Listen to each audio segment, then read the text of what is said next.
નમસ્કાર દોસ્તો, હું છું ગોપાલ ઇટાલિયા. સમાજમાંથી જ્યારે આપણને માન સન્માન મળે, પદ મળે, પ્રતિષ્ઠા મળે, સમાજના દિલમાં સ્થાન મળે, અને એટલું બધું માન સન્માન મળ્યા પછી પણ માણસ જ્યારે છેલ્લી કક્ષાએ જઈને બેસે ત્યારે એને સેલિબ્રિટી કહેવાય. આવા જ ગુજરાતના એક સેલિબ્રિટીએ હમણાં વિડીયો બનાવ્યો અને એવું કીધું કે સ્માર્ટ મીટર લગાવો, અફવામાં આવશો નહીં, ગેરસમજણ ફેલાવશો નહીં, વગેરે વગેરે વાત આ સેલિબ્રિટીએ કીધી. હવે સ્માર્ટ મીટર સારું છે કે ખરાબ છે, ફાયદો છે કે નુકસાન છે, એની ઉપર આજે કોઈ ચર્ચા કરવી નથી. પણ જે સેલિબ્રિટીઓ સમાજને નૈતિકતાનું, સમાજને ધર્મનું, સંસ્કૃતિનું, સંસ્કારનું જૂઠું, ભ્રામક અને બનાવટી જ્ઞાન આપે છે, એવા સેલિબ્રિટીઓને એક સંદેશ આપવો છે કે ભાઈ, ધર્મના હજારો પુસ્તકો છે, વેદો, પુરાણો, ઉપનિષદો, અલગ અલગ ધર્મના અલગ અલગ ગ્રંથોને એટલું બધું વિશાળ નોલેજ છે કે કોઈ ક્યારેય એને પામી શકવાનો નથી. એટલે ઈશ્વરે એક નાનકડો એવો સિદ્ધાંત બનાવ્યો છે, ધર્મનો સિદ્ધાંત, સમાજનો સિદ્ધાંત. એ સિદ્ધાંત એમ કહે છે કે ઈશ્વરે, પ્રકૃતિએ, સમાજે જો તમને બળ અને બુદ્ધિ આપ્યું હોય, કોઈ શક્તિ આપી હોય, બોલવાની, લખવાની, અવાજ ઉઠાવવાની, વિચારવાની, કે બે પૈસા ખિસ્સામાં હોય એ પૈસાની કોઈ શક્તિ તમને જો ઈશ્વરે, કુદરતે આપી હોય, તો એ શક્તિનો ઉપયોગ ગરીબ માણસ માટે, લાચાર માણસ માટે, જેની પાસે એ શક્તિ નથી એના માટે કરજો. તમારા ખિસ્સામાં રૂપિયા હોય તો એ રૂપિયા ગરીબ માટે વાપરજો. તમારા કાંડામાં તાકાત હોય તો એ તાકાત જેના કાંડામાં બળ ન હોય એવા લાચાર માણસ માટે વાપરજો. તમારી અંદર દિમાગ હોય તો એક આમ માણસ, સામાન્ય માણસ માટે તમારું દિમાગ વાપરજો. રૂપિયાવાળા માટે તો રૂપિયા કોઈ પણ વાપરી શકે. એટલે ધર્મનો આવો સિમ્પલ, સાદો, સહજ સિદ્ધાંત જે સમજી નથી શક્યા એવા સેલિબ્રિટીઓ આપણને જ્ઞાન આપવા નીકળ્યા છે. સરકારની તરફેણ શું કામ? સરકાર પાસે જોઈએ એટલું ધન છે, સરકાર પાસે જોઈએ એટલું માણસો છે, સરકાર પાસે જોઈએ એટલા એન્જિનિયરો છે, સરકાર પાસે જોઈએ એટલી પોલીસ છે, જેલ છે, કોર્ટ છે, કચેરી છે, ગુંડાઓ છે, બધું જ છે. જેની પાસે આ સમાજની તમામ તાકાત છે એની તરફેણમાં ન ઉભા રહ્યો તો વાંધો નથી, એ ખોટું નથી. પણ જેની પાસે કશું જ નથી, ભગવાને આપેલા હાથ, પગ ને મોઢા સિવાય જેની પાસે કંઈ નથી, એવા લાચાર માણસની બાજુમાં જો તમે નથી ઉભા રહેતા તો તમે અધમ કામ કરો છો, પાપ કરો છો, અધર્મ કરો છો. જેની પાસે, અને મહાભારતના યુદ્ધમાં ભગવાન શ્રી કૃષ્ણએ કોનો પક્ષ લીધો? જેની પાસે અક્ષોહિણી સેના હતી, જેની પાસે ધુરંધરો હતા, ભીષ્મ જેવા, કર્ણ જેવા, જેની પાસે બાણાવળીઓ હતા શ્રેષ્ઠ, એવા કૌરવોનો પક્ષ લીધો કે જેની પાસે કશું જ નહોતું એવા પાંડવોનો પક્ષ લીધો? ઈશ્વરે શક્તિશાળીનો પક્ષ નથી લીધો, નિર્બળનો પક્ષ લીધો છે. ઈશ્વરે સત્યનો પક્ષ લીધો છે. તો સમાજ જેને માન સન્માન આપે પછી જે છેલ્લી કક્ષાએ જઈને બેસે એવા સેલિબ્રિટીઓને વિનંતી છે કે ધર્મનું કે સંસ્કૃતિનું સાચું જ્ઞાન આપવાની તો તમારી ઓકાત નથી, પણ કમસે કમ સરકારે ને અમારે શું કરવું એમાં વચ્ચે તમે ખોટે ખોટા ના પડો. અમે જોઈ લઈશું સરકારનું શું છે અને અમારું શું છે. તમે તમારું એ નકલી જ્ઞાન, વાહવાહી, મોરે મોરો ચાલુ રાખો ને ભાઈ. તમે શું કામ અમને જ્ઞાન આપવા હોય?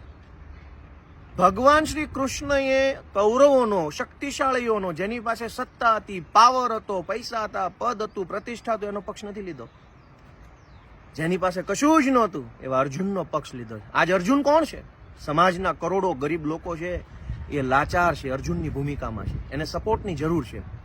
અને વાત સ્માર્ટ મીટર પૂરતી નથી, અનેક અત્યાચારો થાય છે. તમારી અંદર જો સમાજનું આપેલું બળ હોય તો એ બળ ક્યાં તો સમાજ માટે વાપરો, યા તો છાનામાના જે ધંધો કરો છો ધંધો કરો, ઉપદેશ આપવાનો ધંધા બંધ કરો. શું કામ ઉપદેશ આપવો છે ભાઈ તમારે? અને હવે સ્માર્ટ મીટરની વાત કરીએ કે દોસ્તો, એ સેલિબ્રિટીએ પોતાના વિડીયોમાં એવું કીધું કે હવે તો બધું સ્માર્ટ થઈ ગયું, દુનિયા સ્માર્ટ થઈ ગઈ, આ સ્માર્ટ થઈ ગયું, તે સ્માર્ટ થઈ ગયું, બધું સ્માર્ટ થઈ ગયું. એમ સારું કહેવાય. કદાચ તમે કોઈ બીજી દુનિયામાં રહેતા હશો, અમારા જેવા લાચાર, પીડિત, દુઃખી આમ આદમીની દુનિયા તમે જોઈ નહીં હોય, એટલે તમને એવું લાગતું છે કે દુનિયા સ્માર્ટ થઈ ગઈ. ક્યાં સ્માર્ટ થઈ ગઈ દુનિયા? હમણાં ગુજરાતના એક ડાયરાવાળા ભાઈને તકલીફ પડી હતી, પોલીસે એફઆઈઆર લખવાની ના પાડી દીધી. ક્યાં છે સ્માર્ટ એફઆઈઆર?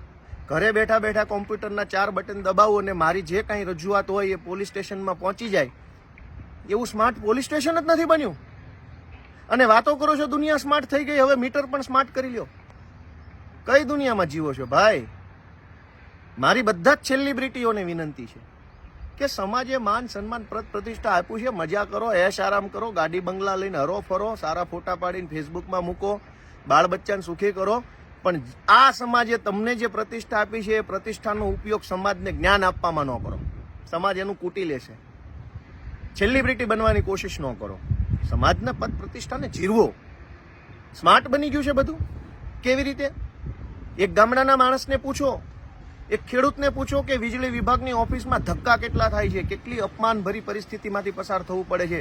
એક નવું લાઇટનું કનેક્શન લેવા માટે વાવાઝોડામાં કે બીજી ત્રીજી રીતે કનેક્શન તૂટી ગયું હોય તો એનો જોઈનિંગ કરાવવાની અરજીઓ આપીને થાકી જઈએ, કામ નથી થતું.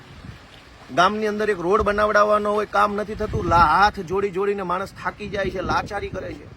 એટલા હાથ તો કદાચ પોતાના પરિવારના વડીલોને નહીં જોડવા પડતા હોય જેટલા હાથ આપણે અધિકારીઓને જોડવા પડે. ક્યાં છે સ્માર્ટ વ્યવસ્થા? મામલતદાર ઓફિસોમાં સ્માર્ટલી કામ નથી થતું, ગ્રામ પંચાયતોમાં સ્માર્ટ કામ નથી થતું, સસ્તા અનાજની દુકાનોની અંદર લૂંટફાટ ચાલે છે, વીજળી વિભાગની અંદર ખેડૂતોને અન્યાય થઈ રહ્યો છે, નગરપાલિકાનું નામ લેવાય એવું નથી. અને સેલિબ્રિટીઓ એવા ઉપદેશ આપે છે કે દુનિયા સ્માર્ટ થઈ ગઈ. ભાઈ તમે કોઈ અલગ દુનિયામાં જીવતા હશો, તમારી દુનિયા સ્માર્ટ હશે. અમારા લાચારની પીડા ઉપર પાટા મારવાના ધંધા શું કામ કરો છો? મીટર સારું હશે તો અમે એન્જોય કરીશું, મજા કરીશું, બહુ સરસ, થેન્ક યુ. અને નહીં સારું હોય તો વિરોધ કરીશું. કોણ છો ભાઈ તમે જ્ઞાન આપવા વાળા? જ્ઞાન આપવાની શું તમને પદવી મળી છે? આ સમાજે પ્રેમ આપ્યો છે એટલે તમે સેલિબ્રિટી બન્યા છો. કશું સ્માર્ટ નથી બન્યું. અને બધું સ્માર્ટ બની ગયું હોય એવો દાવો હોય. મંત્રી કેમ ડફોળ છે? મંત્રી તો 8 પાસ ને 4 પાસ ને 5 પાસ ને એવા છે. તો જાઓ પેલા તમે જેની દલાલી ને તમે જેનું સમર્થન કરો એને સ્માર્ટ બનાવો પેલા, પછી અમારા મીટર સ્માર્ટ નાખજો. મંત્રી ડફોળ અને મીટર સ્માર્ટ, એ કેવી રીતે ચાલશે? એટલે ફરી એક વખત હું યાદ કરાવું, ધર્મનો સિદ્ધાંત, સંસ્કૃતિનો સિદ્ધાંત, આપણી પરંપરાનો સિદ્ધાંત કે નબળાની પડખે ઊભું રહેવું, અસક્ષમ હોય એની પડખે ઊભું રહેવું, અશક્ત હોય એની પડખે ઊભું રહેવું, દુર્બળની પડખે ઊભું રહેવું, લાચારની પડખે ઊભું રહેવું, જેને જરૂર હોય એની પડખે ઊભું રહેવું, જે મહાશક્તિશાળી હોય, જેની પાસે તમામ તાકાત હોય, એના પછવાડામાં ઘૂસવાની કોઈ મહાનતા નથી. એ ધર્મ નથી, એ સમાજ સંસ્કૃતિનું કામ નથી, એ ધર્મનું કામ નથી, એ તો દલાલી છે. એટલે દલાલી બંધ કરો. ઊભા રહેવાય તો દુર્બળ, નબળા, લાચાર, પીડિતની સાથે ઊભા રહ્યો. ન ઊભું રહી શકાય તો જે કાંઈ તમને મળ્યું છે એ વાપરો, મજા કરો, DSLR કેમેરાથી ફોટા પાડો, પણ ગામને ઉપદેશ આપવાનું બંધ કરો. એવી અભ્યર્થના સાથે જય જય ગરવી ગુજરાત.